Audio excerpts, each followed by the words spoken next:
Posledné týždne reštaurácia Fontána neaktualizuje na stránke svoj jedálny lístok.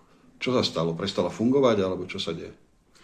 Naďalej pracujeme s Fontánou SRO, chceme ju pretransformovať. Pôvodná myšlienka bola pretransformovať na registrovaný sociálny podnik, aby sme dostávali dotácie vlastne od štátu, keďže financií na zvyš nemáme. Toto však nemôžeme zrealizovať kvôli tomu, že Fontána SRO má negatívny hospodársky výsledok a potrebujeme sa dostať do plusových čísiel.